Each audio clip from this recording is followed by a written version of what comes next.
سے اس طرح حیا کرو جس طرح اللہ سے حیا کرنے کا حق. صحابہ کرام حیران ہو گئے. نستحیی من اللہ الحمدللہ, اللہ کے رسول صلی اللہ علیہ وسلم اللہ سے تو ہم حیا کرتے ہیں.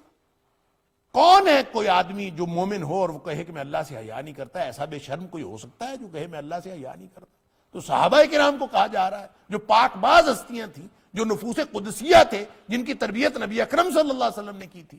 تو نبی کریم صلی اللہ علیہ وسلم قیامت تک کے لیے امت کو اور انسانیت کو سمجھا رہے ہیں کہ حیا کے دائرے میں رہنا کیا ہوتا ہے, فحشاء سے بچنا کیا ہوتا ہے. اللہ استحیوا من اللہ حق الحیا, حیا اس طرح سے کرو اللہ کے سے جس طرح اللہ سے حیا کرنے کا حق. اللہ کے رسول صلی اللہ علیہ وسلم ہم کرتے تو ہیں, لیکن اللہ سے نستحیی من اللہ. آدمی خلوت میں ہوتا ہے, جلوت میں ہوتا ہے, کبھی کیسے ہوتا ہے, کبھی کیسے ہوتا ہے, حیا اللہ سے کرنے کا. اور یہ بات آپ لوگوں کو معلوم ہے کہ بعض صحابہ کرام ایسے تھے, اور ایسی روایات موجود ہیں کہ بعض صحابہ کرام غسل خانے میں بھی اور چار دیواری میں بھی بے لباس نہیں ہوتے تھے, کہیں اللہ کے سامنے بے حیائی کا ارتکاب نہ ہو جائے. اور یہ اپنے آپ کو یعنی اس قدر, اور حتیٰ کہ اپنی خلوت کی باتوں میں بھی, خلوت کی جگہوں پر بھی وہ کبھی بھی بے لباس نہیں ہوتے تھے, اپنے اوپر سے پردہ نہیں ہٹاتے تھے, کہیں اللہ کے سامنے بے حیائی کا ارتکاب نہ ہو جائے. یہ ان کی احتیاط تھی. اب نبی اکرم صلی اللہ علیہ وسلم فرما رہے ہیں استحیوا من اللہ حق الحیا. تو صحابہ کرام نے اس کے جواب میں یہی کہنا تھا کہ ہم اللہ سے حیا کرنے کا خیال تو کرتے ہیں, لیکن کس قدر کیا جا سکتا ہے؟ اللہ تو ہر جگہ ہمیں دیکھ رہا. تو جتنا ہم خیال کرتے ہیں ہم تو کرتے ہیں. پھر نبی کریم صلی اللہ علیہ وسلم نے اس کی وضاحت فرمائی. آپ نے فرمایا کہ جس کسی نے اللہ سے حیا کرنے کا حق پورا کرنا ہو, من استحیا من اللہ حق الحیا فلیحفظ الراس وما وعا ولیحفظ البطن وما ہوا. اس کو یہ چاہیے, اس کو یعنی صرف یہ نہیں ہے کہ آپ لباس کی حدود کا خیال کریں, صرف یہ کافی نہیں ہے کہ آپ قولی اور عملی ظاہری جو ہیں اعمال اس میں حدود کا خیال کریں اور اللہ اور اس کے رسول صلی اللہ علیہ وسلم کی لگائی ہوئی حدود کے اندر رہیں. فرمایا جس نے اللہ سے حیا کرنے کا حق ادا کرنا ہو وہ اپنے خیالات کو بھی اپنی حدود میں رکھے. فَلْيَحْفَظِ الرَّاسَ وَمَا وَعَا, جو کچھ سر کے اندر ہے, جو کچھ دماغ کے اندر ہے, اس کو بھی اپنی حدود کے اندر رکھے, اور اپنے پیٹ کی بھی حفاظت کرے, اور پیٹ کے اندر جتنی خواہشات ہیں پیدا ہوتی ہیں ان کو بھی حدود کے اندر رکھے, اگر وہ اپنے خیالات اور خواہشات کو بھی محدود رکھے گا. اللہ اکبر. اور پھر ساتھ فرمایا وَلْيَذْكَرِ الْمَوْتَ وَالْبِلَا, کہ موت کو اور اپنے تباہی و بربادی کو اور اپنے فنا ہو جانے کو یاد رکھا کرے. اللہ اکبر. اور جس کو آخرت کی فکر ہو وہ دنیا کی زینتوں کو ترجیح بنانا چھوڑ دے. یہ نبی کریم صلی اللہ علیہ وسلم نے من اراد الآخرہ ترک زینت الدنیا, کہ وہ جو آخرت کو چاہتا ہے وہ دنیا کی زینتوں کو ترجیح بنانا چھوڑ دے. اس کا مطلب یہ نہیں ہے کہ دنیا کی زینتیں چھوڑ دے, دنیا کی زینتوں کو ترجیح بنانا چھوڑ دے, آخرت کو ترجیح بنائے, جو آخرت کو چاہتا ہے. فرمایا جو ان حدود میں رہے گا, اپنے خواہشات اور خیالات کو بھی حدود میں رکھتے ہوئے اور اپنے اعمال کو آخرت پر فوکس کرتے ہوئے, فرمایا من فعل ذلک, جو یہ کر لے گا نا, فقد استحیا من اللہ حق الحیا, وہ ایسا ہے جیسے اس نے اللہ کے ساتھ حق ادا کر دیا حیا کرنے کا. اللہ اکبر. لہذا جو اللہ نے فرمایا نا وَيَنْهَا عَنِ الْفَحْشَاءِ, کہ وہ منع کرتا ہے تمہیں فحشاء سے, تو اس کا مطلب یہ ہے کہ آدمی کی خواہشات بے لگام ہیں, آدمی کی آرزوئیں تمنائیں بے لگام ہیں, اس کے خیالات بے لگام ہیں, یہ بہت کچھ کرنا چاہتا ہے, ان سب کو اللہ اور اس کے رسول صلی اللہ علیہ وسلم کی لگائی ہوئی حدود کے اندر رکھنا, یہی حیا ہے, یہی فحشاء سے بچنا ہے. لہذا آپ کو اللہ اکبر, وہ اقبال نے کہا تھا نا کہ شکوہ سنجے سختی آئی مشو از حدود مصطفیٰ بیرو مرو, آئین کی سختی کا شکوہ نہ کر اور نبی اکرم صلی اللہ علیہ وسلم کی لگائی ہوئی حدود سے باہر نکلنے کی کوشش نہ کر. کہ نبی کریم صلی اللہ علیہ وسلم نے حدود مقرر کر دی ہیں, اب تم کہو کہ یہ سخت حد ہے, یہ یہ میں نہیں جا سکتا، میں نہیں کر سکتا، میں اس کے اندر نہیں رہ سکتا، میں نے یہ کرنا ہے، میں نے وہ کرنا ہے، یہ بے ایمانی کی علامت۔ ایمان یہ ہے کہ ینہا عن الفحشاء، اور حیا جس چیز میں ہو، سبحان اللہ، نبی اکرم صلی اللہ علیہ وسلم فرمایا، ترمذی شریف کی حدیث ہے، آپ نے فرمایا کہ اگر کوئی ما کان الحیاء فی شیء الا زانہ، ہو نہیں سکتا کہ کسی چیز کے اندر حیا ہو اور وہ اس چیز کو خوبصورت نہ بنا دے، چاہے وہ قول ہے، چاہے وہ عمل ہے، چاہے کوئی بھی چیز ہے۔ وما کان الفحش فی شیء، اور فحش اور بے حیائی جس بھی چیز میں آ جائے، چاہے وہ زبان میں ہو، چاہے گفتگو میں ہو، چاہے وہ آپ کے فیس جیسچرز میں ہو، چاہے آپ کی باڈی لینگویج میں ہو، چاہے آپ کے لباس میں ہو، وہ بے حیائی کہیں بھی آ گئی، ما کان الفحش فی شیء، کسی بھی چیز میں، حتیٰ کہ کوئی عمل آپ کر رہے ہیں، کوئی کام کر رہے ہیں، اس کا طریقہ اس طرح کا بے باکانہ آپ نے کر لیا کہ آپ نے اللہ اور اس کے رسول صلی اللہ علیہ وسلم کی حدود کا خیال نہیں کیا، آپ اس میں سے باہر نکل گئے، تو یہ فحش ہے۔ فرمایا ما کان الفحش فی شیء، کسی بھی چیز میں جب حدود سے باہر نکلنا اور یہ فحش آ جاتا ہے، یہ بے حیائی آ جاتی ہے، الا شانہ، ہو نہیں سکتا کہ وہ اس کو خراب نہ کرے اور اس کو بگاڑ نہ دے، اس کا حلیہ نہ بگاڑ دے، یہ ممکن ہی نہیں۔ لہذا حیا چیزوں کی خوبصورتی ہے، فحش چیزوں کی بدصورتی ہے، اور اللہ ان حدود میں رکھنا چاہتا ہے جو وہ فرماتا ہے وَيَنْهَا عَنِ الْفَحْشَاءِ۔ اللہ اکبر۔ ایک حدیث میں آیا کہ نبی کریم صلی اللہ علیہ وسلم نے فرمایا الحیاء والعی من الایمان والفحش والبذاء من النفاق۔ اللہ اکبر۔ اسی حدیث سے ہم اپنا پورا اس دائرہ کار کو سمجھ سکتے ہیں۔ فرمایا کہ حیا اور عی، العی جو ہے وہ کہتے ہیں زبان کی حفاظت کو، یا کم گوئی کو، یا گفتگو میں احتیاط کو العی کہتے ہیں، کہ جو شخص حیا اختیار کرتا ہے اور صرف معاملات میں نہیں، گفتگو میں بھی سنبھال کے لفظ بولتا ہے، احتیاط سے لفظ بولتا ہے، بے باکی کا اظہار نہیں کرتا، فرمایا یہ ایمان کا حصہ ہے۔ سبحان اللہ۔ وہ تو حدیث ہم نے سنی ہوئی ہے کہ نبی اکرم صلی اللہ علیہ وسلم نے فرمایا تھا کہ جس شخص نے جس کا اللہ پر اور آخرت کے دن پر ایمان ہے، فَلْيَقُلْ خَيْرًا أَوْ لِيَصْمُتْ، یا وہ اچھی بات کہے یا پھر خاموش رہے۔ اگر اس کا ایمان ہے تو پھر وہ اپنے آپ کو اس طرح سے حفاظت کرے کہ زبان بھی اس کی حفاظت ہے۔ ایمان اگر دل میں ہے تو کبھی ہو نہیں سکتا کہ کوئی آدمی بے باکانہ انداز سے زبان کا استعمال کرے۔ نہ بے باکانہ انداز میں زبان استعمال کی جا سکتی ہے، نہ نگاہیں استعمال کی جا سکتی ہیں، نہ سماعتیں استعمال کی جا سکتی ہیں، نہ اللہ کی کوئی بھی دی ہوئی صلاحیت اس طرح استعمال کی جا سکتی ہے، اور نہ ہی اجتماعی طور پر دوسروں کے ساتھ ڈیلنگ کرتے ہوئے ان حدود سے باہر نکلا جا سکتا ہے جو اللہ اور اس کے رسول صلی اللہ علیہ وسلم نے لگائی ہیں۔ یہ ہے فحشاء سے بچنے کی بات، یہ ہے حیا کی حد میں رہنے کی بات۔ اللہ اکبر۔ اور من صامت نجا، جو خاموش ہو گیا، جس نے زبان کو بند کر لیا، خاموشی اختیار کر لی، اچھی بات نہیں کہہ سکتا تو چلے خاموش ہی رہے، تو وہ بھی نجات پا گیا۔ لیکن اگر کوئی آدمی فحش کا ارتکاب کرتا ہے یا فحش کو بیان کرتا ہے، ایک حدیث میں البیان بھی، یعنی خام خواہ باتیں کرتے جانا، خام خواہ فضول بکتے جانا، بولتے جانا، اللہ اکبر۔ اور ایک جگہ فرمایا البذا، بذا کہتے ہیں فحش گوئی کو، باتیں فحش کی کرنا، گفتگو ایسی کرنا جو ذو معنی ہو، گفتگو ایسی کرنا جس کے اندر فحش ہو، گفتگو ایسی کرنا کہ جس کے اندر ایسے بے باکی کے الفاظ ہوں، جس کے اندر کوئی بھی ایسی چیز ہو جو اللہ اور اس کے رسول صلی اللہ علیہ وسلم کی حدود سے باہر نکلی ہوئی ہے، تو وہ نفاق کی علامت ہے۔ الحیاء والعی من الایمان، حیا اور عی جو ہے یہ ایمان کی علامت ہے، اور والفحش والبذاء من النفاق،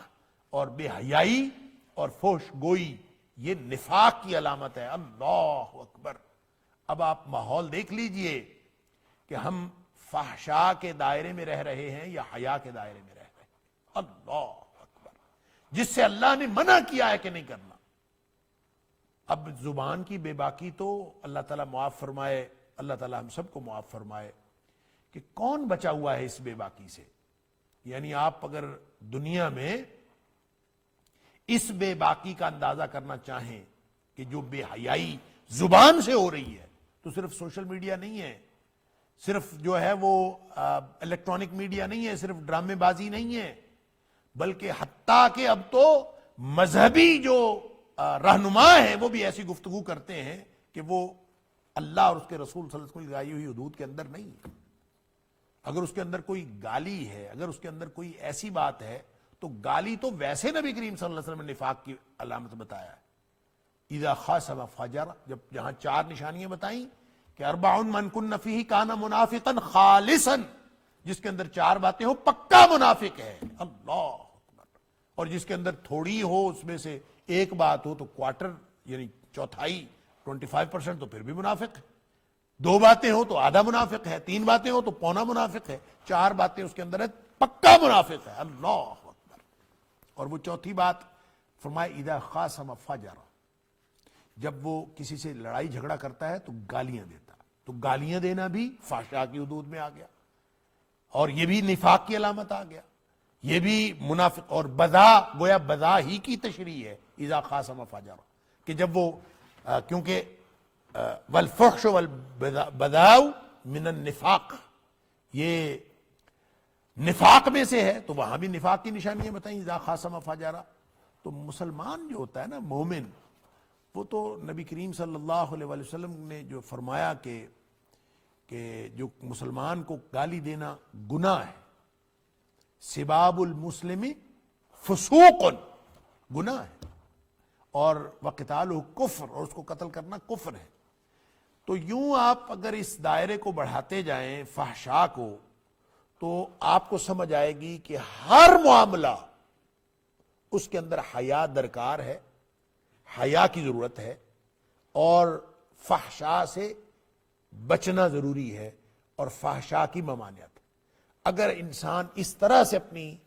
لائف کو، اپنی زندگی کو اور زندگی کے ہر دائرے کو ڈسپلنڈ نہیں کرتا، تو اس کا مطلب ہے وہ اللہ کے اس حکم کو خاطر میں نہیں لاتا۔ تو تینوں باتوں جس سے منع کی، جس کا حکم دیا گیا تھا،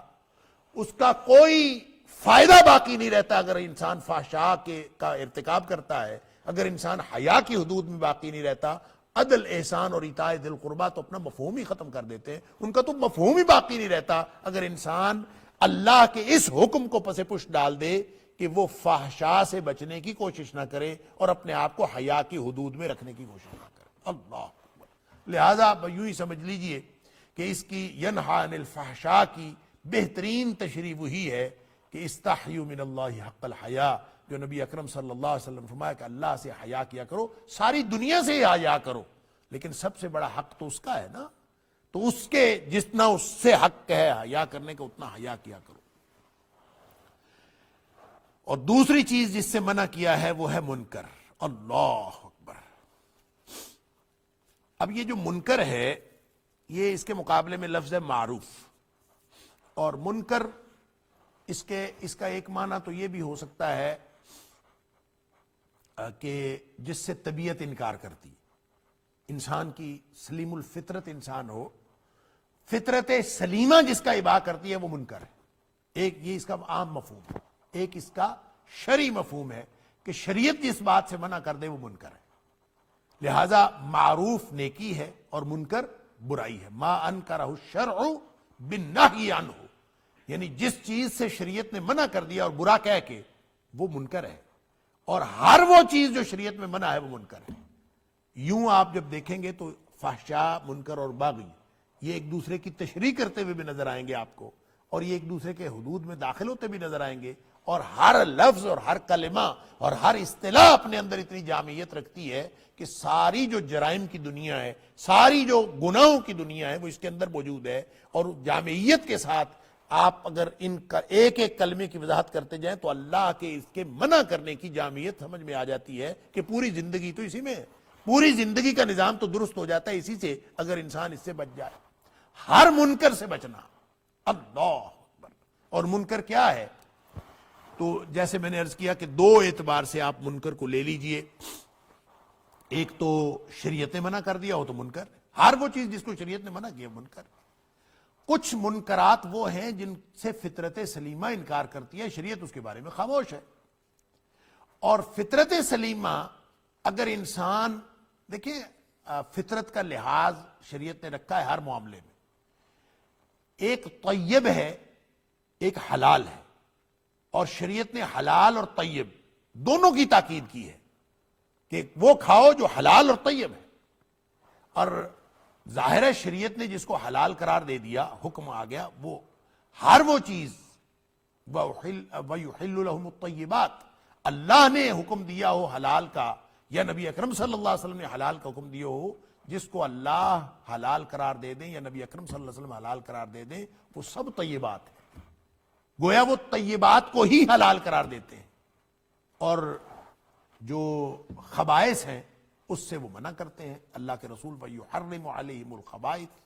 سورہ اعراف کے اندر فرمایا حرام سے خبائث سے منع کرتے ہیں، خبائث حرام، خبیث چیز ایک اس اعتبار سے ہر وہ چیز جو حرام کر دی گئی شریعت میں خبیث ہے،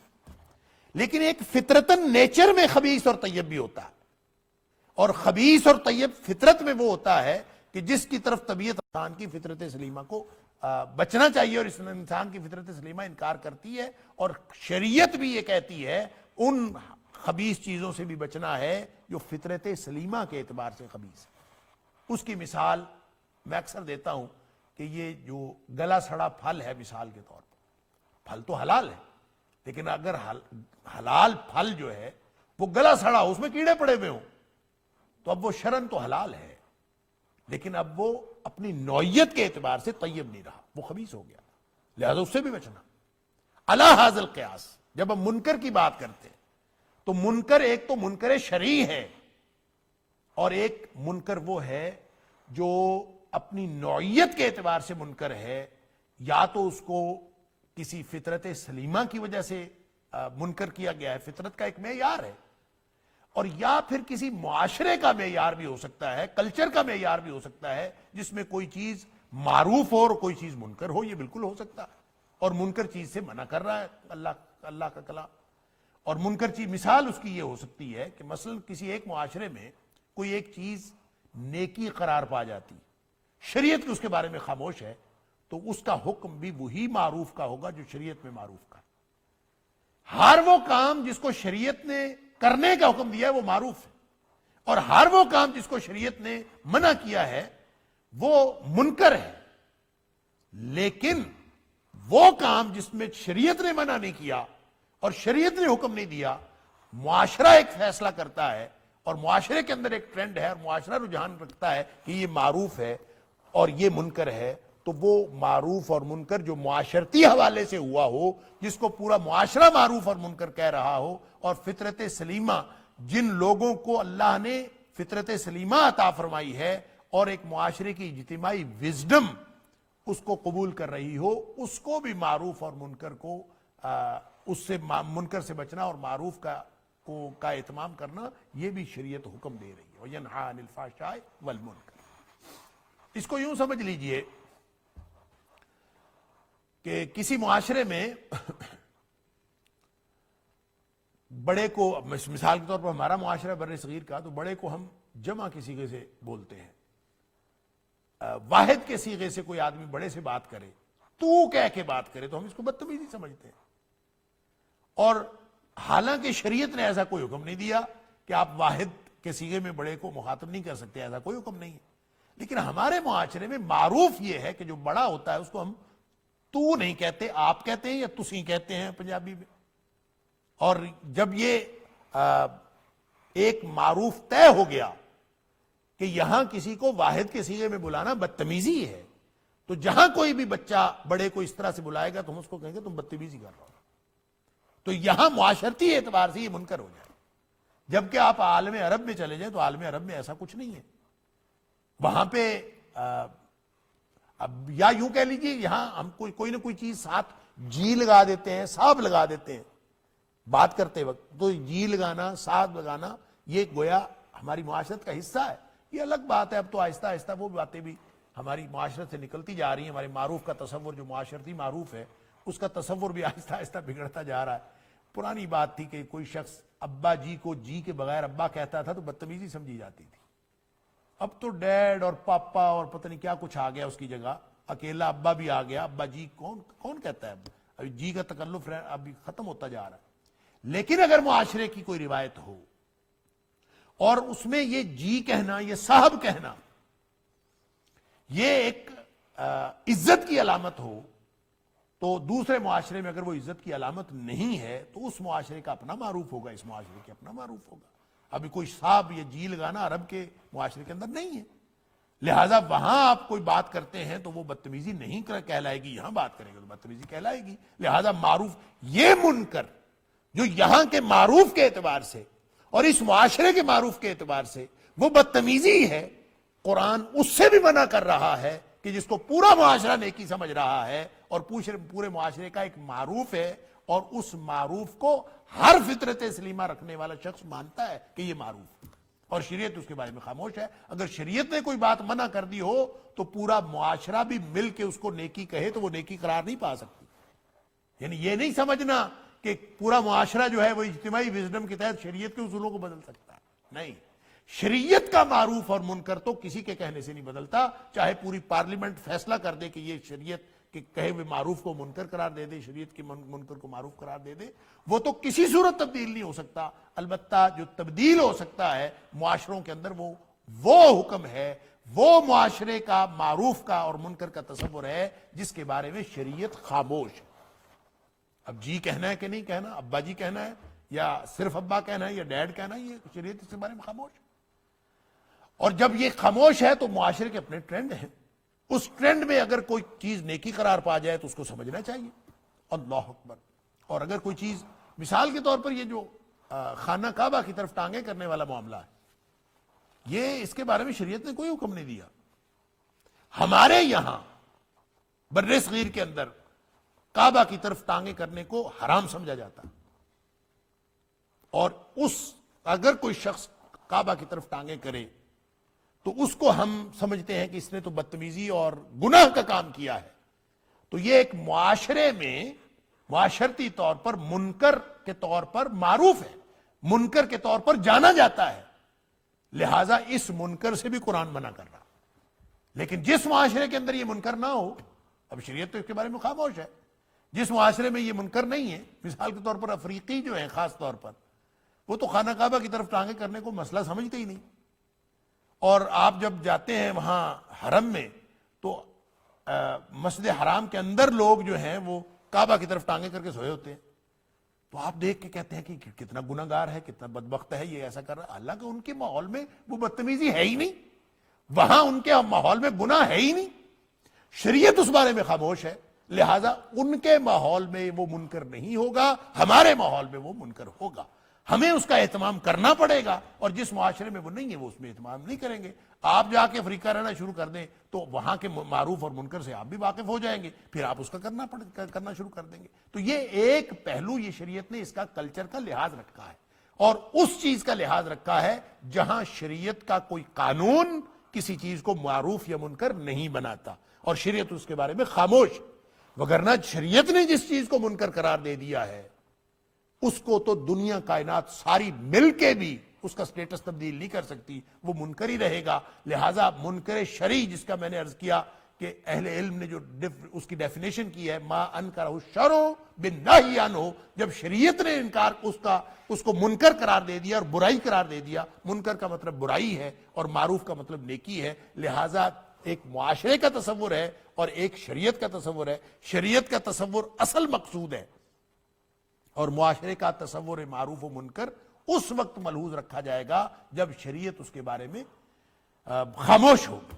اور رہ گئی وہ بات جس پر شریعت نے واضح حکم دے دیا ہے، تو ہر اس چیز سے بچنا بھی ضروری ہے، کیونکہ قرآن منع کرتا ہے جو منکر ہے. قرآن یا نبی کریم صلی اللہ علیہ وسلم کے فرامین سارے کے سارے ڈوز اینڈ ڈونٹس، کرنے کے کام ہیں اور منع کرنے کیے ہوئے کام. یہ کرو یہ نہ کرو، پوری شریعت تو یہی ہے. لہذا قرآن نے ہمیں وما آتاکم الرسول فخذوہ وما نہاکم عنہ فانتہوا، کہ نبی کریم صلی اللہ علیہ وسلم نے جس چیز کا حکم دیا ہے اس کو کرو، اور جس سے منع کیا اس سے رک جاؤ. لہذا کوئی بات چھوٹی سے چھوٹی بھی ہوگی جس سے نبی کریم صلی اللہ علیہ وسلم نے منع کیا ہے تو اس کے بارے میں ہیل و حجت کرنے کی ضرورت نہیں ہے، اس کے بارے میں ifs اینڈ بٹس لگانے کی ضرورت نہیں ہے. چونکہ چنانچہ کرنا اس بات کے بارے میں جس کے بارے میں نبی کریم صلی اللہ علیہ وسلم نے منع کر دیا ہے، یہ بے ایمانی کی علامت ہے، ایمان کی علامت یہ نہیں، یا نفاق کی علامت کہہ لیجئے۔ سورہ نور کے اندر اللہ تعالیٰ نے فرمایا کہ جو منافق جو ہیں وہ آنکھ بچا کے کھسک جاتے ہیں نا نبی کریم صلی اللہ علیہ وسلم کے بلاوے پر، اللہ ان کو خوب جانتا ہے۔ قد یعلم اللہ الذین یتسللون منکم لواذا، جو تم میں سے کھسک جاتے ہیں آنکھ بچا کر، اللہ ان کو خوب جانتا ہے۔ اور اس سے پیچھے کہا کیا تھا؟ لا تجعلوا دعاء الرسول بینکم کدعاء بعضکم بعضا، جیسے تم ایک دوسرے کو بلاتے ہو اس طرح کا بلاوا نبی اکرم صلی اللہ علیہ وسلم کے بلاوے کو نہ سمجھا کرو، یا نبی کریم صلی اللہ علیہ وسلم کی دعا کو آپس میں ایک دوسرے کی دعا نہ سمجھا کرو، یا نبی کریم صلی اللہ علیہ وسلم کا پکارنا اس طرح نہ کیا کرو جس طرح تم آپس میں ایک دوسرے کو پکارتے ہو۔ جو بھی معنی لے لیں، نبی اکرم صلی اللہ علیہ وسلم کا فرمان آ جائے اور اس کے بارے میں کسی بھی بنیاد پر حیل و حجت کرنا، یہ تو منافقانہ طرز عمل ہے۔ آپ کہیں کہ اللہ کے رسول نے منع کیا، قرآن میں تو نہیں نہ آیا، چلے کوئی بات نہیں۔ اس لیے پھر اللہ اگلی آیت میں اگلے الفاظ میں زیادہ زور دے کے اور واشگاف الفاظ میں فرماتا ہے فَلْيَحْذَرِ الَّذِينَ يُخَالِفُونَ عَنْ أَمْرِهِ، جو لوگ اللہ کے رسول صلی اللہ علیہ وسلم کی بات کی مخالفت کرتے ہیں نا، وہ ڈر جائیں اور بچ جائیں اس بات سے ان تصیبہم فتنہ او یصیبہم عذاب علیم، ان کو کوئی فتنہ آن پہنچے یا ان کو دردناک عذاب آن پہنچے۔ اس لیے کہ جو اللہ کے رسول صلی اللہ علیہ وسلم کی منع کردہ بات سے بھی نہیں رکتا، نبی کریم صلی اللہ علیہ وسلم کے حکم دیے ہوئے پر بھی عمل نہیں کرتا، تو گویا وہ اللہ کے عذاب کو دعوت دیتا ہے اور دنیا میں فتنہ اور فساد کو دعوت دیتا ہے۔ لہذا منکر اس سے بچنا بھی ہے، اللہ نے منع کیا ہے، اور دوسروں کو بچانا بھی ہے۔ وہ حدیث سنی ہے نا کہ جس نے ایک بھی برائی دیکھی، خود دیکھی برائی، اور دیکھنے کے بعد ایک تو یہ نا خود نہیں کرنا، ینہا عن الفحشاء والمنکر، اللہ برائی سے منع کرتا ہے۔ ایک یہ ہے کہ آپ خود تو رکے ہوئے ہیں لیکن آپ برائی ہوتا دیکھتے ہیں، اپنے سامنے آپ کے منکر ہو رہا ہے، منکر شرعی ہو رہا ہے، جو سماج کا منکر ہے یا معاشرتی منکر ہے، وہ اگر ہو رہا ہو تو اس پر بھی ہم منع کرتے ہیں، لیکن جو منکر شرعی کا ارتکاب ہو رہا ہو اور آپ منع نہ کریں تو وہ تو ایمان کے منافی ہے۔ نبی اکرم صلی اللہ علیہ وسلم نے فرمایا فمن رعا منکم منکرن، تم میں سے کسی ایک نے کوئی ایک برائی دیکھی ہو، اللہ اکبر، فلیغیرہ بیدہ، ایمان ہے تو اس کا تقاضا یہ ہے کہ ہاتھ سے اس کو روک، کرش کر دو برائی کو۔ اگر یہ نہیں کر سکتے، قوت نافذہ نہیں ہے، اور قوت نافذہ کا لفظ جب میں استعمال کرتا ہوں تو اس کا مطلب یہ نہیں ہے کہ آپ کے پاس کوئی توپیں اور بندوقیں ہوں۔ قوت نافذہ کا مطلب یہ ہے کہ جس لیول کی وہ برائی ہے اس لیول پہ قانون امپلیمنٹ کرنے کا اختیار آپ کے پاس ہو۔ اگر وہ قومی لیول کی برائی ہے تو اس سے مراد قانون نافذ کرنے والے ادارے اور ملک کے حکمران ہیں۔ اگر وہ گھر کے لیول کی برائی ہے تو گھر کا حکمران تو مرد ہے نا، المرأۃ راعٍ فی بیتہ، اپنے گھر کا، اور فی اہل بیتہ، اپنے گھر والوں کا نگران جو ہے وہ تو مرد ہے نا۔ اور اس کے بارے میں فرمایا کلکم راع وکلکم مسئول عن رعیتہ، ہر شخص جو ہے وہ اپنی رعیت کے بارے میں اس سے سوال کیا جائے گا۔ تو قوت نافذہ وہ ہے جہاں آپ کا اختیار ہے، اور قوت نافذہ ظاہر ہے اس کا مختلف سطحوں پہ اس کی سطح مختلف ہوگی، لوگوں کے اپنے اپنے سٹیٹس کے مطابق قوت نافذہ بدلتی جائے گی۔ اگر ملکی لیول کا کوئی جرم ہو رہا ہے تو ظاہر ہے عوام الناس تو اس کے ذمہ دار نہیں ہے، اس کے اگر حکمران اس کو روک سکتے ہیں، عوام جس کے پاس اختیار نہیں ہے وہ تو قوت نافذہ نہیں رکھتا۔ لیکن جو یہ دھرتی ہے 5-6 فٹ کی کائنات، اس کی قوت نافذہ تو ہر انسان کے پاس ہے نا، اس کی قوت نافذہ تو ہم خود ہیں۔ اپنے گھر کا بھی قوت نافذہ، کل پرسوں کوئی بچہ مجھ سے سوال پوچھ رہا تھا کہ گھر کا ماحول ہم کیسے ٹھیک کریں، تو گھر کا ماحول اگر آپ گھر کے سربراہ ہیں اور گھر کا ماحول ٹھیک نہیں کر سکتے تو پوچھا آپ سے جائے، آپ گھر کے سربراہ ہیں، اللہ اکبر، اور وہاں قوت نافذہ آپ کے پاس۔ لہذا قوت نافذہ اگر ہو تو فَلْيُغَيِّرْهُ بِيَدِهِ، اس کو قوت استعمال کر کے اس کو ختم کرنا پڑے گا برائی کو، یہ حکم ہے۔ فَإِن لَّمْ يَسْتَطِعْ فَبِلِسَانِهِ،